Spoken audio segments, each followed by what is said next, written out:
Ya de regreso con la información y damos la bienvenida en el estudio de CIPSE Noticias más temprano al encargado de la presidencia de la Comisión de Derechos Humanos de Yucatán, Gustavo Arjona, para explicarnos qué son los derechos humanos.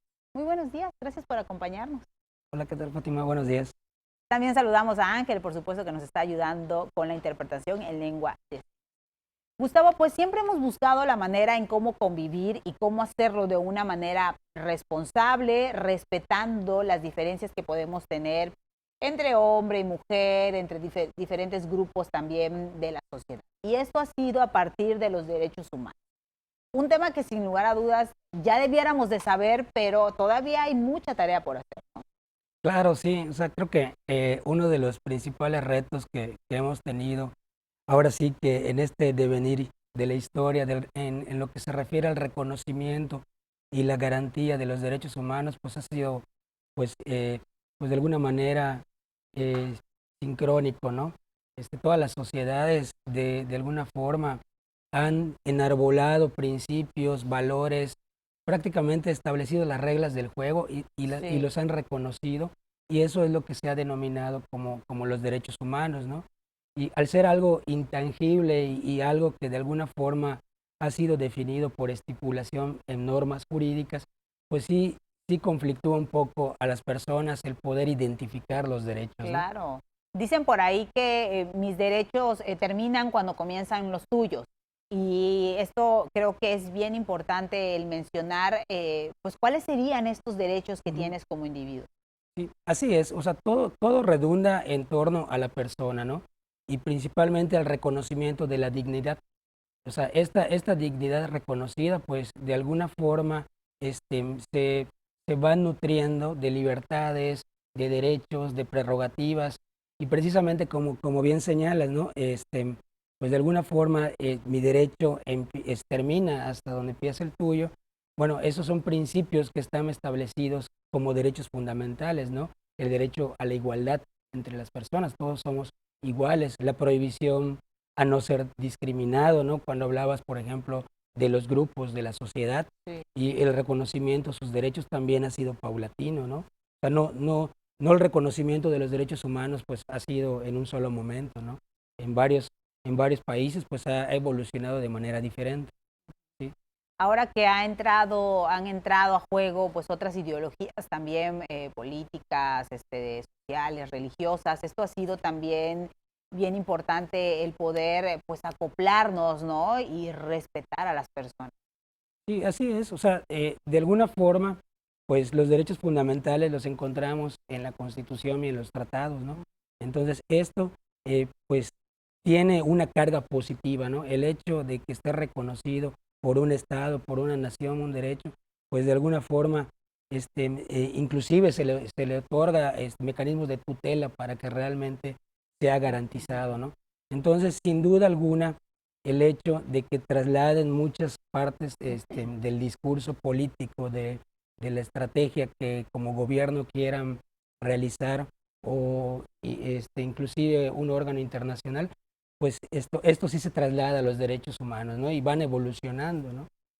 Gustavo, ¿los derechos humanos se encuentran en una carta oficial? O sea, ¿hay algo que esté plasmado y que lo hagan legal con eso? Sí, bueno, a nivel nacional pues tenemos en nuestra Constitución Federal una serie de derechos desplegados en un capítulo, en el título primero, que son los derechos fundamentales, ¿no? Y que están garantizados tanto en el sistema jurisdiccional como el no jurisdiccional, que es donde se encuentran las comisiones de derechos humanos, ¿no? Pero también a nivel internacional existen, pues ahora sí que instrumentos muy vastos de manera general y sectoriales, ¿no? Podríamos decir que de manera general tenemos la Declaración Universal de los Derechos Humanos, ¿no? Que es un instrumento que pues ha servido de modelo para muchos países para poder adecuar su normatividad interna. En el sistema interamericano, que es el que pertenecemos, pues tenemos la Convención Americana sobre los Derechos Humanos, lo que se le ha denominado, se conoce comúnmente como el Pacto de San José.